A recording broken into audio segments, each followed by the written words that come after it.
Happy Monday and welcome to another edition of 3-Point Stands presented by Mountain Dew. I am Meghan Triplett and that is John Roser, and we got so much to talk about. Roser, I'm sure you probably haven't gotten off the high from what happened here at FedEx Forum on Saturday night. Not only did the Grizzlies get a victory over the Houston Rockets, but ZBO Jersey Retirement was quite the moment. I mean, overall, what was your reaction coming off of Saturday night? Okay, so I'll tell the shorter version, but no, that night meant a ton to me. And I don't get choked up a lot, but the video narrated by Ice Cube kind of got me a little bit, and not a ton, but it got me a little bit. Got me a little bit. I'm with you. But just as a Memphian, I grew up a Bulls fan because of Jordan. I grew up a Jordan fan. And then I like Penny and the Magic too, but I still rooted for Jordan and the Bulls over Penny and the Magic. And then when the Grizzlies came to Memphis, I was a Grizzlies fan immediately. And basically what Zach Randolph means to me, because I was a fan throughout the playoffs when they didn't win a playoff game for 3 years, when they made the playoffs for 3 straight seasons and couldn't win a playoff game against the Spurs, the Mavericks, and the Suns. And I went to one of those playoff games every year when I could afford. I was a poor high school, college student. I used to go buy $5 Sonic Saver seats in the Pyramid before it was the Bass Pro Shops, because that's all me and my friends could afford. And Zach Randolph and what happened in 2011, basically to me, the Grizzlies had been around for a decade, but that is what established them in Memphis and established Memphis as an NBA market. And so that's what it means to me. And it was, so that was insanely special. And an amazing job from everybody with the Grizzlies involved, from Robert Pear, Zach Kleiman, Jason Wexler, John Pugliese, down to, your director, Robbie Weaver, my director, Kimball Johnson, everybody that was behind the scenes of that one, everybody on stage, Rob Fisher and Pete Pranica and Brevin Knight, just the entire crew that went into it. It was amazing. But you know what? I get it. It's kind of like, it's so hard to make a short statement about it because it was such a moment. And I'm with you. We kind of have like the same trajectory of becoming a Grizzlies fans. And I've said this before. It's like, before I worked for the Grizzlies, I was a fan of the Grizzlies. And Saturday night brought out that fan side of me. And I'm always a fan, but it was just like a moment. It was like a time to reflect. And Debo, I'm with you. Like, I got super sad. I was like, what is happening? But it was like emotional, like happy tears, because you're thinking of like what Zebo represented. And it wasn't just like what he did on the court. Like, he is a phenomenal basketball player, but for what he did off the court, to see like the amount of lives he's affected and even also helped, it was just quite the celebration. I wasn't expected to experience all those emotions, like how excited that I was, but I was super happy to just like be a part of it and to like share it and to see it. And it was great to see Zebo smile, and the people that they brought back, from Marcus Gasol coming from Spain to Bonzi and Lionel Hollins and Chris Wallace. Like, it reminded you of what this core 4 group did and how truly, truly special they are and that they were. And it's the first number, which is so great, and it won't be the last. And so it got me even more excited for what's to come, the numbers that we will see up there very, very soon to join the number 50. Absolutely. I mean, like you said, like I said, we were Grizzlies fans before we ever worked for the Grizzlies. Mm-hmm. So we're just blessed, aren't we? Like, to see how far that the organization has come in these years that it's been around it. I mean, Zach Randolph's the best player in the history of the franchise, and the most beloved player in the history of the franchise.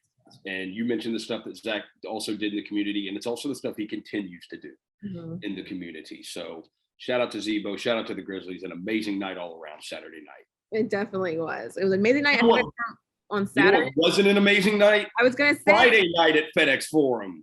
Want to backtrack? Let's backtrack, because the Memphis Tigers have another loss. They lost to Murray State.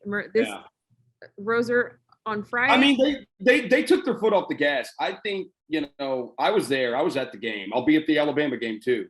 And I thought their biggest thing, like, they overwhelmed Murray State. The last 10 minutes of that first half, 10, 11 minutes, Murray State scored 4 points at the end of the last 10 to 11 minutes of the first half.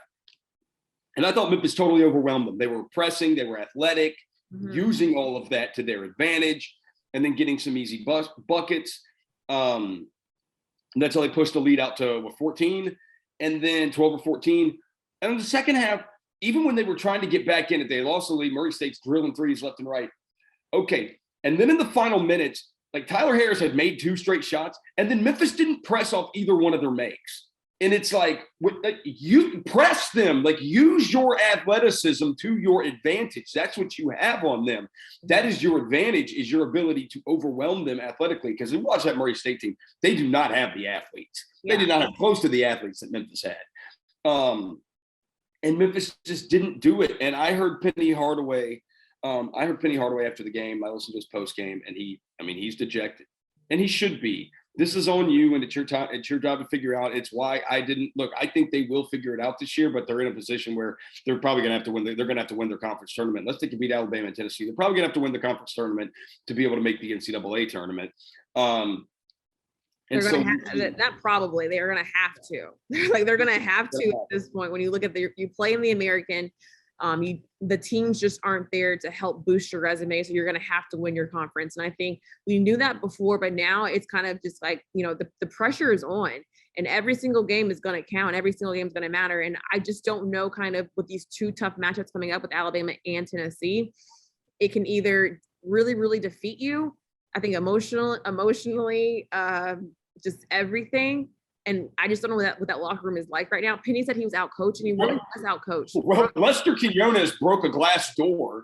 So there is that. What's up, CJ? Nice hat. It was Lester? It was. Yeah, I think it was Lester. Look, this is why I didn't go as crazy over the Penny hire as everybody else did. I love Penny Hardaway. I mean, he's like, him and Jordan are like my idols growing up. It was because I went crazy over the Pastor stuff when Josh Pastner started getting players. He was getting great players, great recruits left and right. But then you saw the results of what happened. Mm-hmm.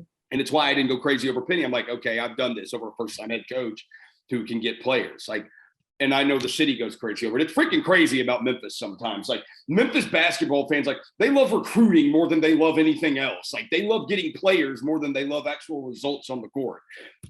Anyways, I digress. The team's got a tough one against Bama. They got a tough one against Tennessee on Saturday in Nashville. Penny's got to turn it around. It's got to start now. We're saying the same crap over and over again. But the team's just not very good right now. That's the truth, and they're searching. And what Penny said that I love, what I do agree with is like it just feels as if they're defeated. Like they don't have, like a lot of guys you don't see that aggressiveness, that energy, as if they don't want to be out there. They look very lost on certain plays.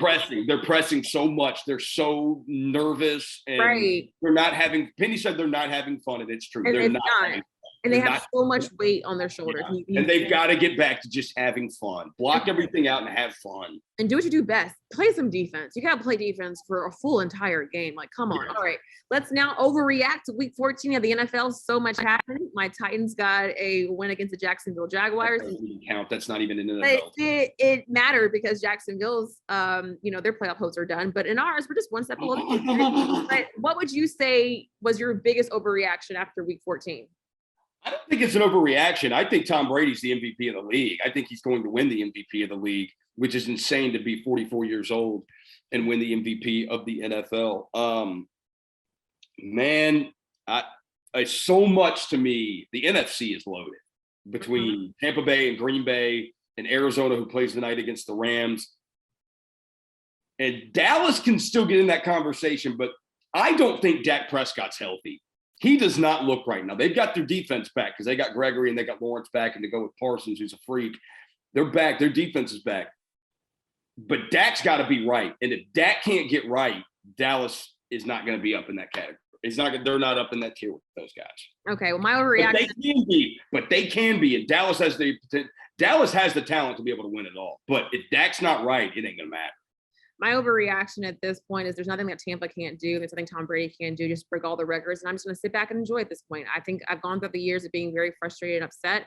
I'm just going to enjoy the history that is being made right in front of me. And, I'm not going to doubt him anymore. I'm putting this on record. I'm saying it out loud.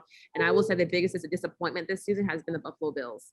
I think to have this season. I still think they're good, but Josh Allen injured now. That's Yeah. So football season will continue, and we'll keep continuing to overreact every single week until we get to the playoffs. That has been all that we have time for this edition of 3 Point Stance.